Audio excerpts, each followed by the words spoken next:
അതിസാധാരണമാം അസാധാരണം എന്ന് വിശേഷിപ്പിക്കാവുന്ന ഒരു സിനിമയായിരുന്നു 2024 ദിൻജിത്ത് അയ്യത്താൻ സംവിധാനം ചെയ്ത് ബാഹുൽ രമേശ് രചനയും ഛായാഗ്രഹണം നിർവഹിച്ച കിഷ്കിന്ധകാണ്ഡം എന്ന സിനിമ.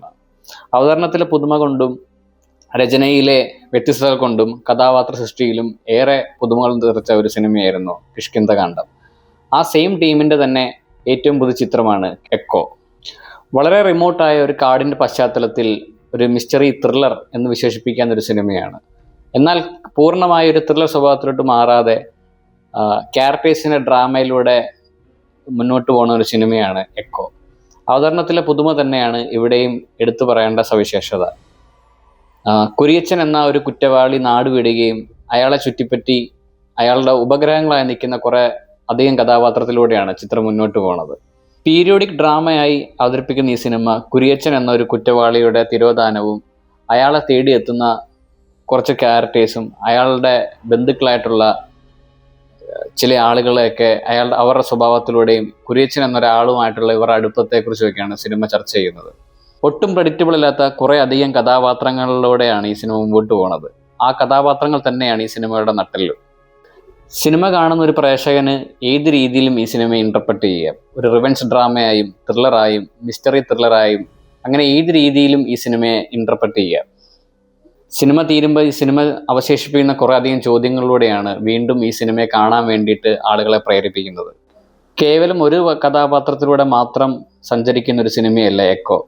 സ്ക്രീനിൽ വന്നു പോകുന്ന ഓരോ കഥാപാത്രങ്ങൾക്കും വ്യക്തമായ ഐഡൻറ്റിറ്റിയും സിനിമയുടെ മുന്നോട്ടുള്ള സഞ്ചാരത്തിൽ കൃത്യമായ പങ്കുകൾ ഈ കഥാപാത്രങ്ങൾ വഹിക്കുകയും ചെയ്യുന്നുണ്ട്. എന്നിരുന്നാലും മലാത്തി ചേടത്തി എന്ന കഥാപാത്രം ചെയ്ത ബിയാന മോമിനാണ് പ്രകടനത്തിൽ കുറച്ചുകൂടെ മുന്നോട്ടിൽ നിൽക്കുന്നത്. കുര്യച്ചനെ കുറിച്ചുള്ള എല്ലാ സംശയങ്ങൾക്കുമുള്ള ഉത്തരം സിനിമയുടെ അവസാനം തരുന്നുണ്ടെങ്കിലും വീണ്ടും കാണുന്ന പ്രേക്ഷകന് പുതിയ തരത്തിൽ ഇൻട്രപ്റ്റ് ചെയ്യാനും പുതിയ പെർസെപ്ഷൻസ് കൊണ്ടുവരാനും കഥാപാത്രങ്ങളിലൂടെ പലതരം കാര്യങ്ങളും ഓരോ കഥാപാത്രങ്ങളുടെ പലതരം കാര്യങ്ങളും ഇൻട്രപ്രറ്റ് ചെയ്തെടുക്കാനുള്ള ഒരു സ്കോപ്പ് ഈ സിനിമയുടെ അവസാനം കൊണ്ട് തരുന്നുണ്ട്. ഈ സിനിമയെ സംബന്ധിച്ചുള്ള ഏറ്റവും വലിയൊരു മേന്മയും അത്തരത്തിലുള്ള ഡീറ്റെയിലും തന്നെയാണ്. എന്തു തന്നെയായാലും ക്രൈം ഡ്രാമ സിനിമകൾ ഇഷ്ടപ്പെടുന്ന ഏതൊരു സിനിമാ പ്രേമിക്കും വളരെയധികം ഇഷ്ടപ്പെടുന്ന തരത്തിലാണ് ഈ സിനിമയുടെ കഥാപാത്രങ്ങളെയും കഥാ പശ്ചാത്തലത്തെയും ബാഹുൽ രമേശും ദിൻജിത്ത് അയ്യത്താനും ഈ സിനിമയിൽ തയ്യാറാക്കിയിരിക്കുന്നത്. ബിയാന മോമിനെ കൂടാതെ പ്രകടനത്തിൽ എടുത്തു പറയേണ്ടത് സന്ദീപ് പ്രദീപിൻ്റെ പിയൂസ് എന്ന കഥാപാത്രത്തെയാണ്. ഒരു ചെറുപ്പക്കാരൻ്റെ യാതൊരുവിധ അനായാസതയും കൂടാതെ വളരെ മികവുറ്റ രീതിയിലാണ് സന്ദീപ് ആ കഥാപാത്രത്തെ അവതരിപ്പിച്ചിരിക്കുന്നത്. കൂടാതെ വിനീത് ചെയ്ത മഹേഷ് പോത്തൻ, നരേൻ്റെ നേവൽ ഓഫീസറായിട്ടുള്ള കഥാപാത്രം, അശോകൻ ഉൾപ്പെടെയുള്ള എല്ലാ കഥാപാത്രങ്ങളും കൃത്യമായ ഐഡൻറ്റിറ്റിയും കൃത്യമായ പ്രകടനത്തിനുള്ള സ്കോപ്പും ഈ സിനിമയിൽ കൊണ്ടുവരുന്നുണ്ട്. എന്തായാലും ഒരു സിനിമ ഇഷ്ടപ്പെടുന്ന ഏതൊരു പ്രേക്ഷകനും ഒരു പുത്തൻ അനുഭവമായിരിക്കും എക്കോ എന്ന ഈ സിനിമ.